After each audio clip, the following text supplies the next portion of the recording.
I'm Jeremy Wade, biologist and underwater detective. Her body was eventually found, the attacker's identity unknown.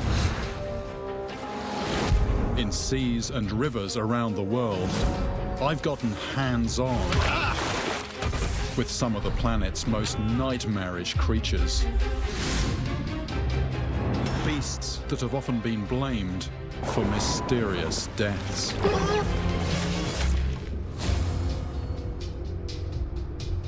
But this time it's different. In a forest as old as the dinosaurs, I'm on a mission to hunt down a monster from my past. In a place I've never been.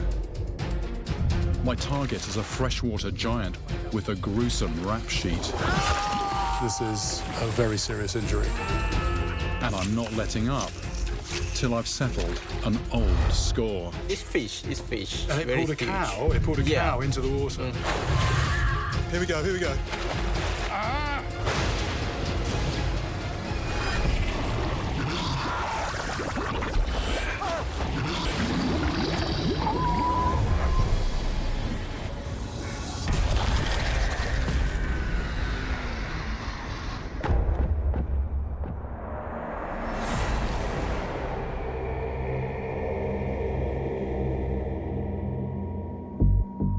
From a remote lake in Malaysia, Southeast Asia, comes a disturbing report of a double tragedy.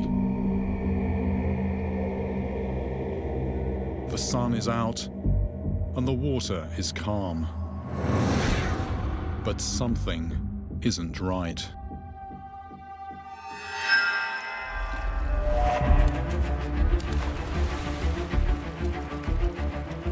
When the empty boat is eventually spotted, no one can find any sign of its missing owner.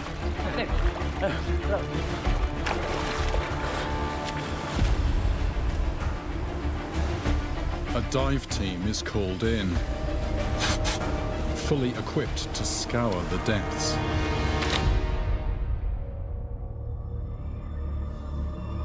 Within hours, though, one of the search party has also vanished.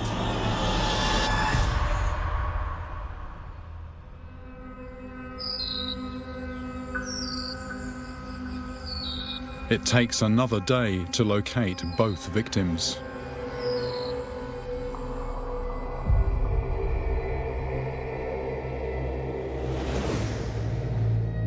In each case, the simple explanation is accidental drowning. But this is where things get interesting. Almost immediately, people start blaming the two deaths on a creature that lives in the lake. Previous strange sightings of something that produces bubbles at the surface suggest to some at least that what happened was no accident. Even more surprising, though, is the proposed identity of the killer. Arapaima are not native to Malaysia. They're a predatory fish from South America. Yet according to this report, one of them could have ended up in the lake after it was released as an unwanted pet many years ago. The idea of a deadly arapaima is certainly intriguing. I know from painful experience that this fish can blast out of the water like a missile. A big one could potentially knock a man out of a boat or ram a diver. On the other hand, descriptions of the supposed arapaima are pretty sketchy, ranging from dark brown to silver in colour, and anything from 4 feet to 15 feet in length. Then there's this internet photo claiming to show the captured beast. Sitting here thousands of miles away, it's hard to judge it, but I have to say I'm skeptical. So is there really a rogue arapaima on the loose? And if so, did it have anything to do with the two deaths? I think there could be more to this mystery than meets the eye. So I'm heading to the scene of the tragedy.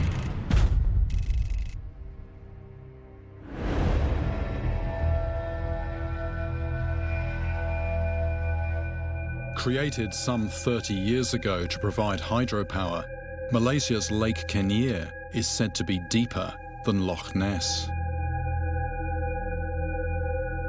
Entombed within it are the remains of 13 flooded villages.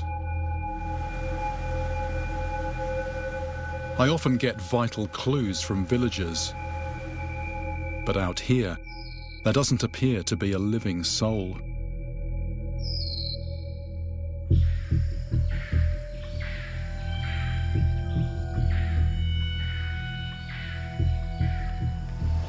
One really odd thing about this lake is just how few people there are. Apart from a few scattered tourist attractions, it's pretty well deserted. And even these modern resorts look as if they've almost been left to the jungle. It's really quite spooky.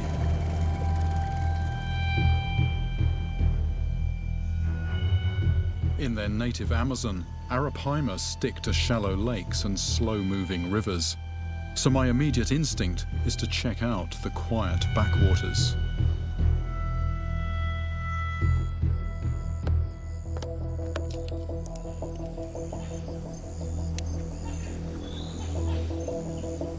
Just like the day when the men went missing, the lake is dead calm, and I'm itching to interrogate it the way I know best.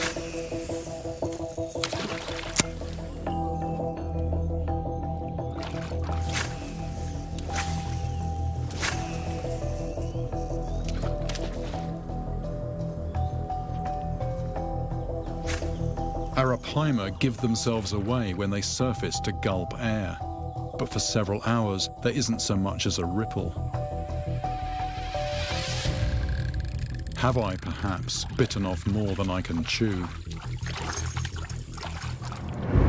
With hundreds of islands and hidden coves, Kenyir is more labyrinth than lake.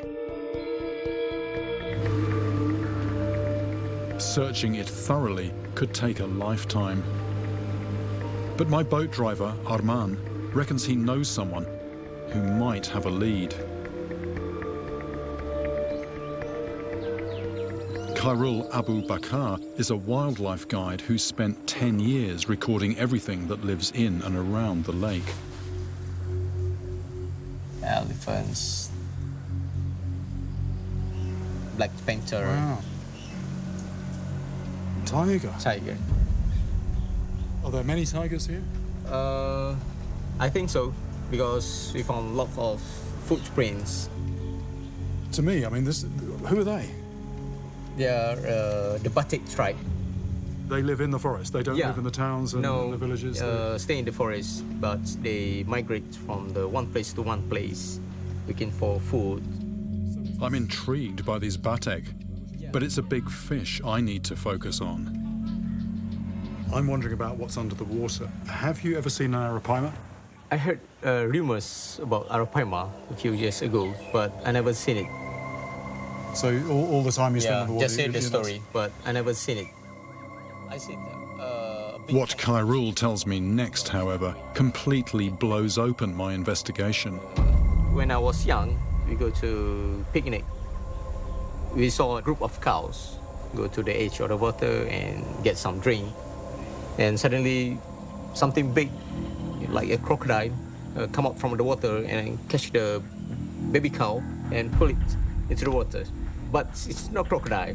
You don't No have crocodile. No crocodiles No here? crocodile. So you're saying it's a fish? It's fish. It's fish. Fish, And it very pulled a huge. cow. It pulled a Yeah. cow into the water. Your whole family saw Yeah. it. Do they have any? Do you have any idea what it was? We call it tapa.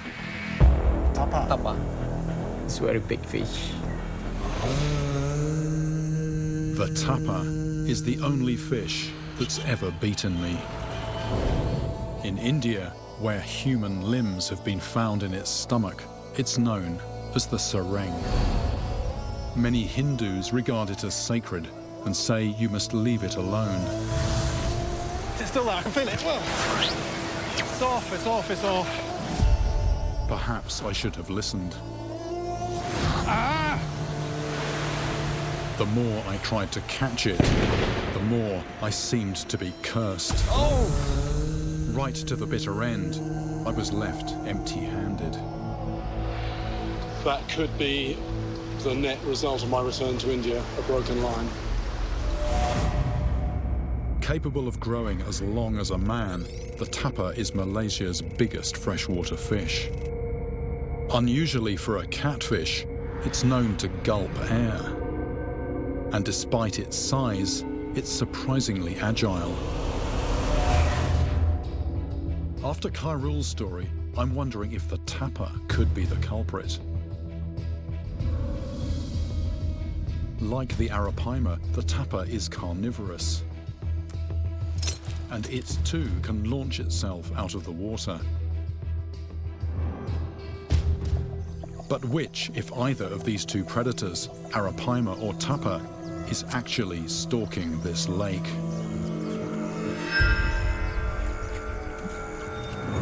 Something on here.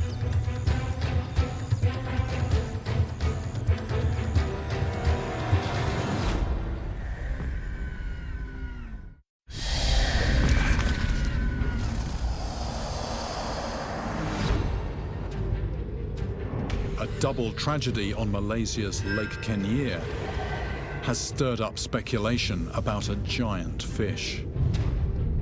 And I'm on the trail of two possible culprits. Rumour has it that a South American fish called an arapaima is on the loose, on the wrong side of the world. But maybe the mysterious lake monster is a native tapa, the only fish that's ever defeated me. Something on here.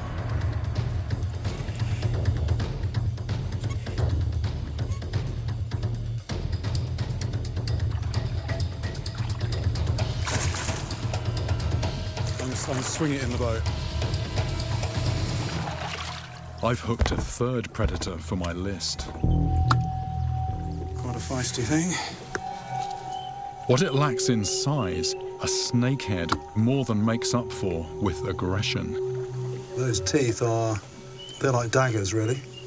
They are capable of actually sawing pieces of flesh out of another fish. It's a bit like the teeth on a saw blade. If they shake the head side to side like that, they can actually rip a piece of flesh out. Very aggressive when it comes to protecting their young. They've even been known to go for people. But despite its attitude, this fish is not one of my suspects. Although it's called the giant snakehead, these grow to a maximum size of about 40 pounds, something like that. And at that size, there's no way that a snakehead could jump out of the water and pull somebody from a boat.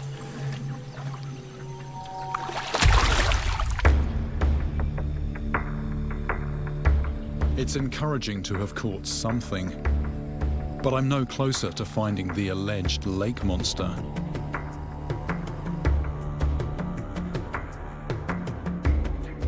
Any kind of lead would be welcome.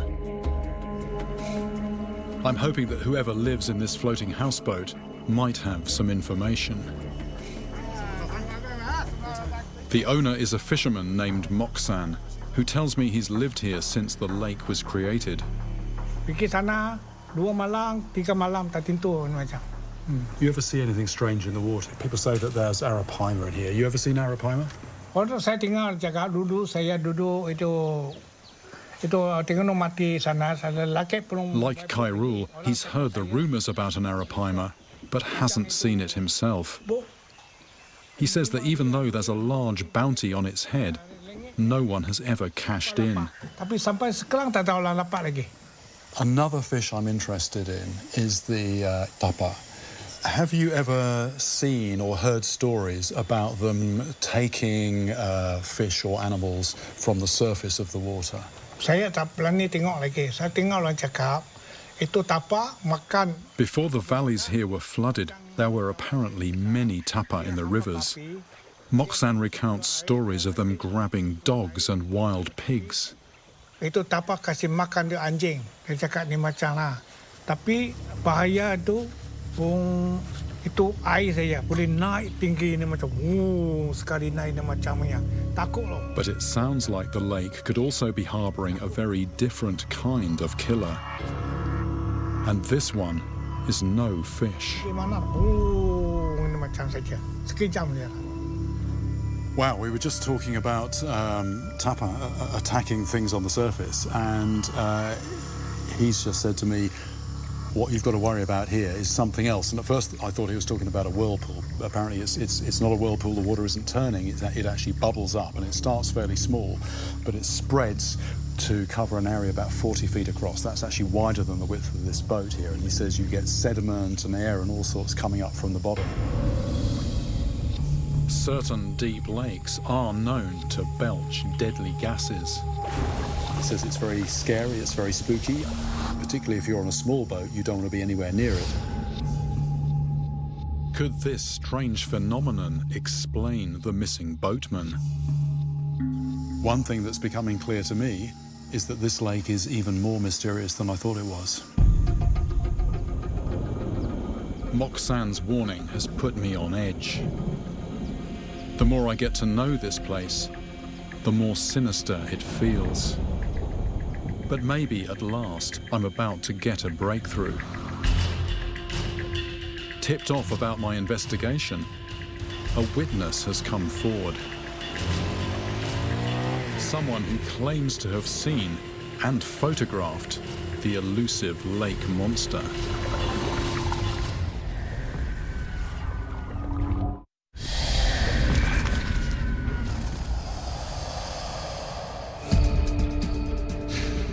Two mysterious deaths have drawn me to Malaysia's Lake Kenyir, where my suspect list is growing.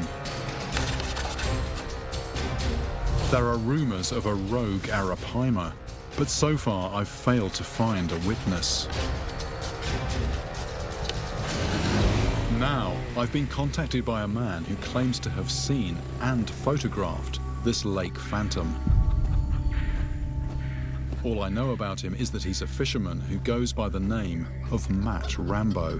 Hello. Hello. Are you Matt? Yeah. Hello. I'm Jeremy. You saw the arapaima in the lake.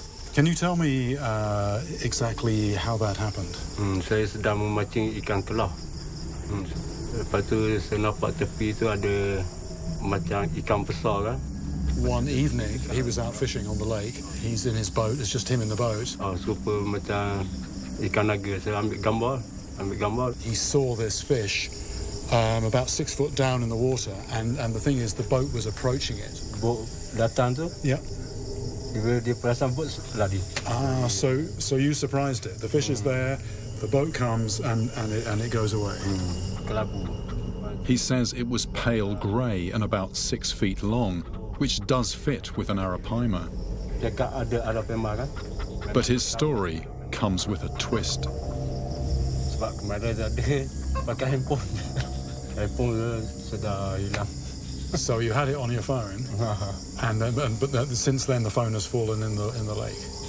He'd heard the stories about arapaima, so he says he's absolutely sure it was arapaima. He did get a picture on the phone.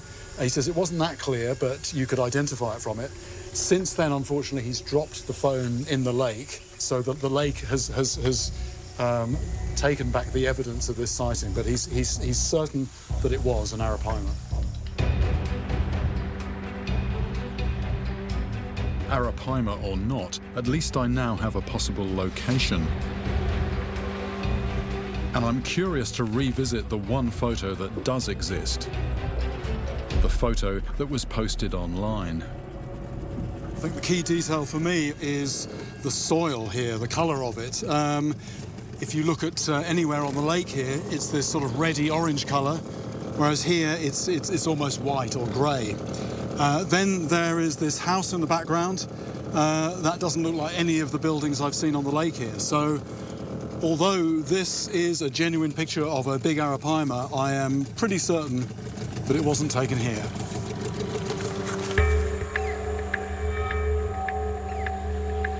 If some kind of creature really is to blame for what happened, then I'm almost certain that it's not the fish everyone's been talking about. It is possible that somewhere on this lake there is an escaped arapaima on the loose. But even if there is, do I believe that it could have knocked somebody out of a boat and rammed a diver. There are two very specific circumstances when arapaima will go for people. The first one is when you've got one cornered in a net. The second circumstance is when the arapaima are defending their nest. Now, here, nobody tries to net arapaima, and in order to have a nest, you have to have two individuals which find each other somehow and form a breeding pair. Which brings me to the biggest factor really, which is just the math. In order to fall foul of an arapaima on this huge lake, it would be an absolute 1,000,000-to-1 freak accident. I don't think an arapaima can be the culprit. And that leaves me to focus on my second suspect. The only river monster that's ever eluded me.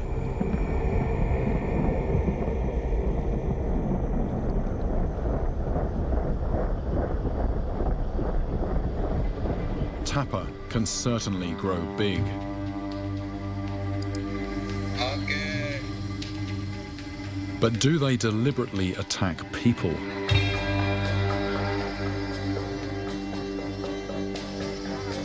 The grisly human remains reported from their stomachs in India could just have been scavenged from the dead.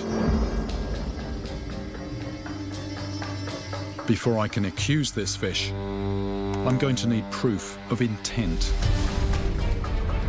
Prompted by stories of aggressive tapa in another part of Malaysia, I'm heading to Sarawak on the island of Borneo.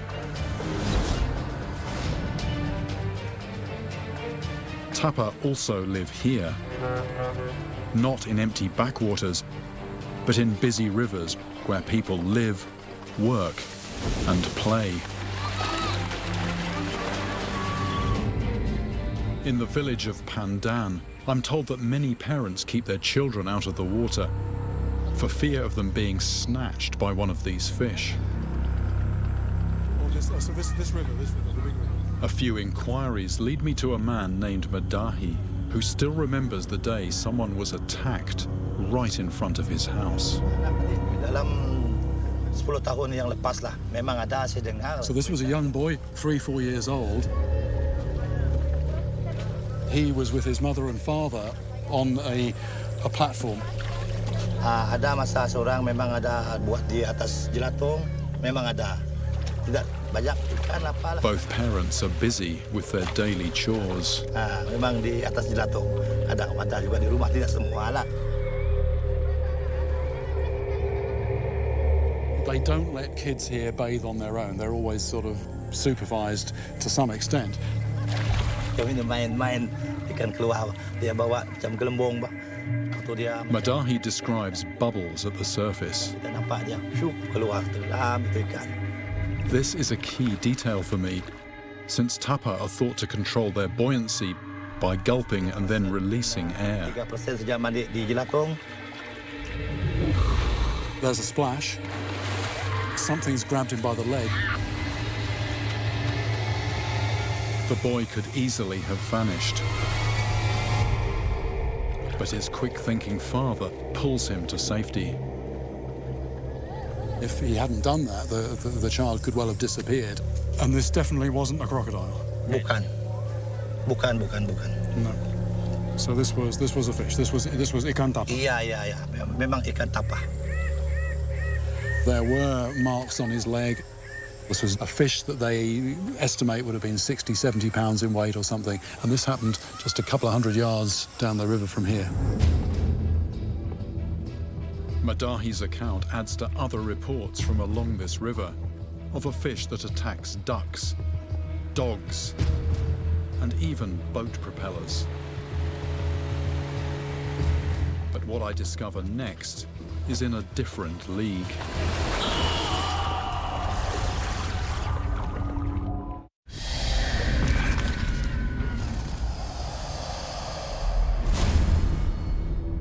I'm in Malaysia, on the trail of a freshwater giant that could be responsible for 2 mysterious deaths.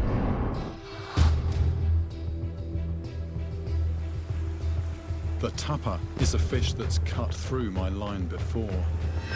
Oh! It's off, it's off, it's off. And I'm determined not to let it get away a second time. On a busy river in Borneo, I've already heard stories of tapa attacking boat propellers and even children. Now I'm trying to find out if it's bold enough to target a full-grown person. People say that you have a story about somebody in the water. Nia Leng, a village elder, tells me that with this fish, even adults are fair game. Bila dia mandi itu tapah pun takap dia, takap. In the incident he recounts, the victim is in water up to his chest. This was actually a man bathing in the river here, completely naked. Orang itu kena takap itu ikan tapah. And a tapa bit him in the groin.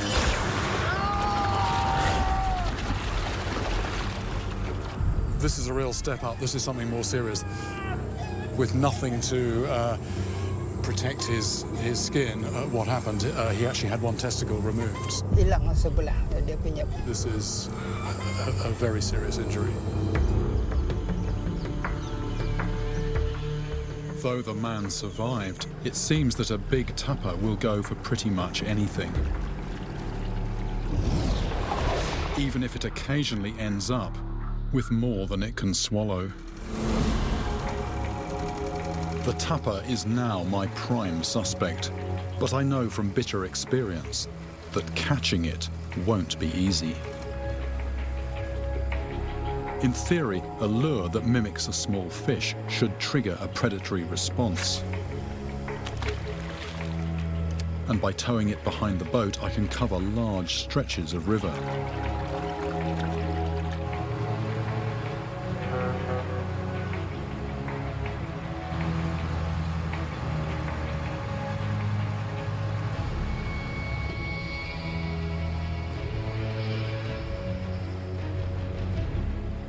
But the hours slip by without a take.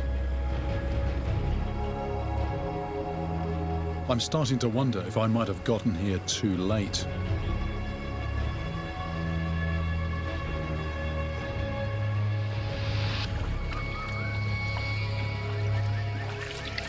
This river is the first place where I've heard stories of tapa actually going for people. So it's clearly a fish with attitude, but what's equally clear travelling along the river is the sheer amount of fishing pressure. Everywhere you look, there's lines going into the water, there's nets. So the question facing me is whether the big ones are still actually here. Sticking around on this heavily fished river feels futile. But where on earth do I go next? The tapa is the only fish that's ever defeated me. And to put that right, I'm ready to take a gamble. The batik stripe. Doubling back, I return to the mainland, where I've obtained special permission to visit a tribe of hunter-gatherers who live deep in the forests of Taman Negara.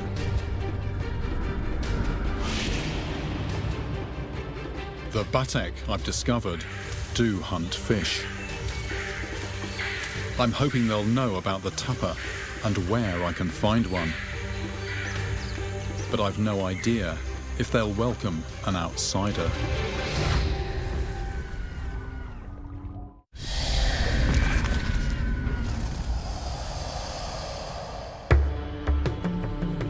In the heart of the Malay Peninsula, I'm about to meet an isolated tribe of hunter-gatherers. This is Jeremy. Hello. Hello. Jeremy. The batek are a remnant population with ancient African roots.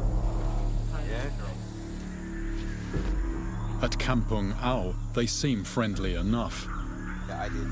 And our conversation soon turns to the tapa. So it's a very long fish, a big one. Could be the length of this table. Yang Same size? besok aku tengok tadi besok ni. Ada. Ada. Memang ada. Ada ya? Ada. Ya. Before long, my guide Roslan and I are hearing all kinds of hair-raising first-hand accounts. Kayu banyak. Lagi itu. Okay. So you were chased, but it didn't eat you. Ya. Pukul 8. Malam. Pukul 8 pagi. Nak mudik ke sana. Ke sini. So this is not a log or a tree. Something hit the boat. It's easy to warm to these fellow fishermen who are positively eager to share their knowledge. If I want to catch one, can you suggest a good river? Lepas tu satu belah atas tu satu. Lembu besar di atas tu lagi. I'm soon cramming my notebook with suggestions, and by all accounts, I've come to the right place. They're definitely talking a big fish, an aggressive fish, one that they respect. So if I want to catch one, they say, strong tackle, get off the main river, go up a side tributary.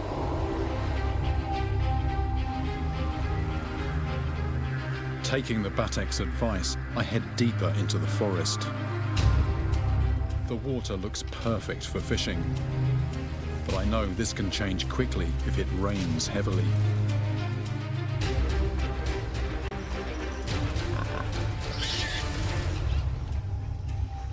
According to Roslan, a tapper likes nothing better than live meat. It's about 3 foot. He tells me he once saw a big one grab a monkey off an overhanging branch.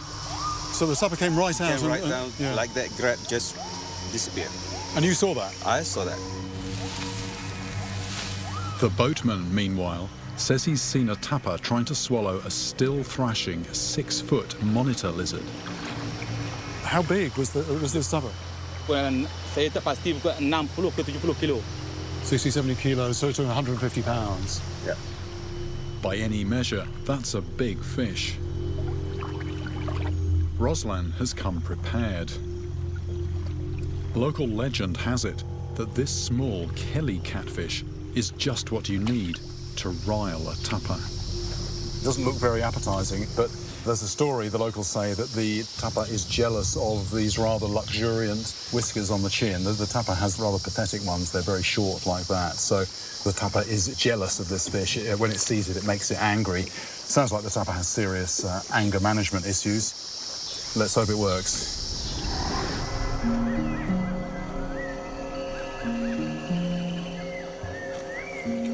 I decide to fish over a deep pocket in the river.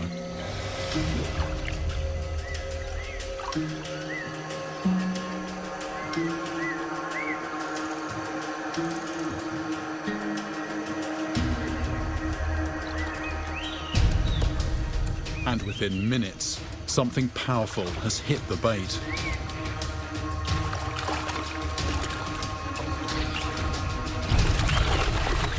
I want to slip onto the boat. And now.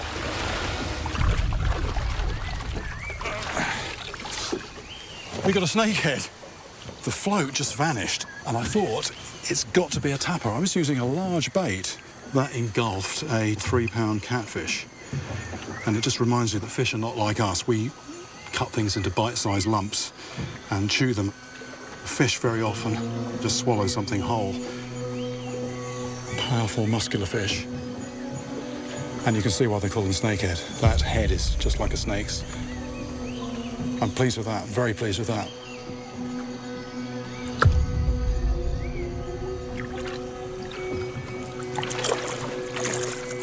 I feel sort of warmed up, ready for a tapper now.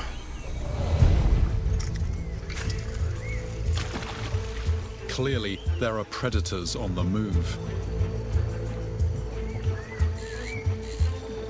But after a promising curtain raiser, I'm failing to draw the main act out of the shadows. It looks like I could be in for a long night. Local fishermen like Roslan simply tie their lines to flexible branches and don't come back until dawn. But that's not my style. If I hook a tapper, I want to bring it in quickly, get a good look at it, then release it unharmed. So I'm placing my baits carefully on the edge of deep water and then running the lines back to my rods on a small, clear space on the opposite bank. A little bit, that's it, that's good. Leave there. What will happen is that the weak line now will break and I'll be into a fish. That's the theory anyway.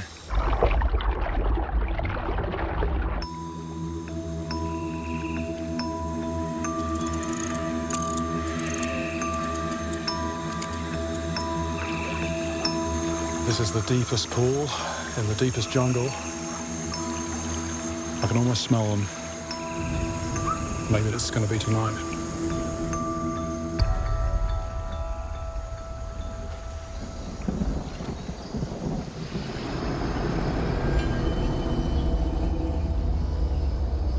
But as the night wears on, I'm tortured by bad memories.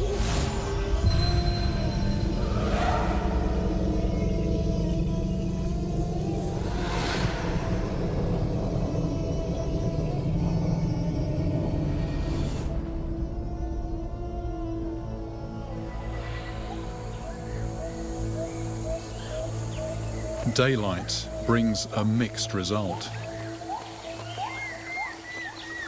Well, a whole night here, 12 hours, with nothing taking either of the baits.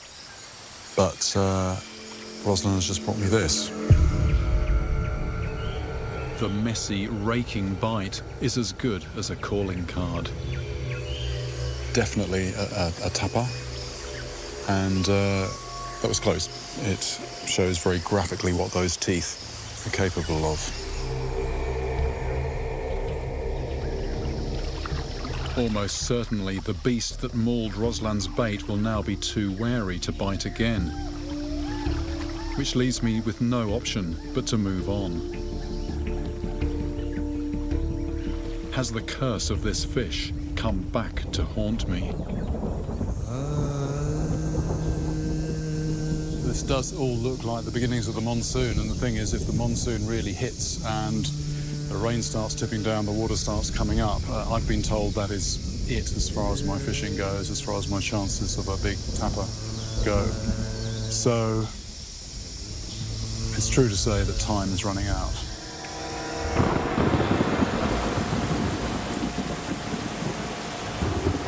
As I race to find a new fishing spot, the monsoon launches its first big salvo.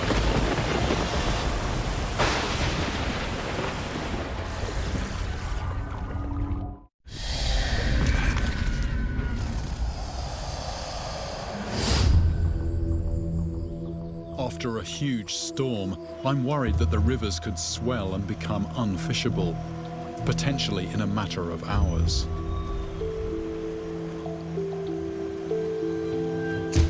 Setting up on the bank as before would eat precious time. So I decide to moor up and fish from the boat.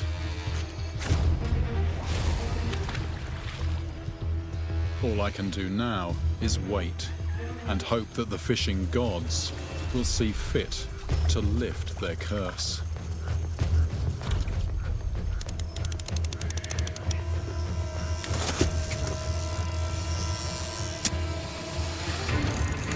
We got a fish. But there's work to do. It's on a tree. Let's go above it. It's round a tree, I think. Okay, keep in the middle. Out in the middle, please. It's coming up, it's coming up.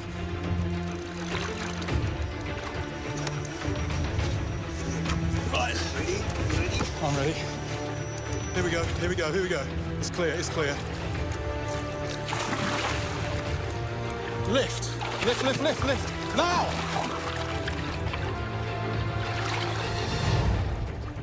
We have it. We have it. Tapper. We have it. Let's go to the bank.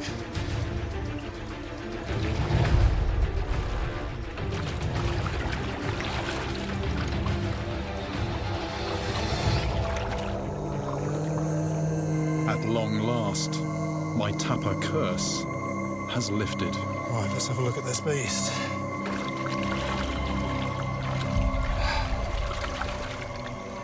lengthwise, it just goes on and on. This is a fish with eyes bigger than its stomach. Dogs, huge lizards, a cow, and even humans. I've heard enough about its feeding habits to know that this is a beast that means business. So what about the boatman and the diver on Lake Kenyir? Did they, in fact, fall foul of a tapa?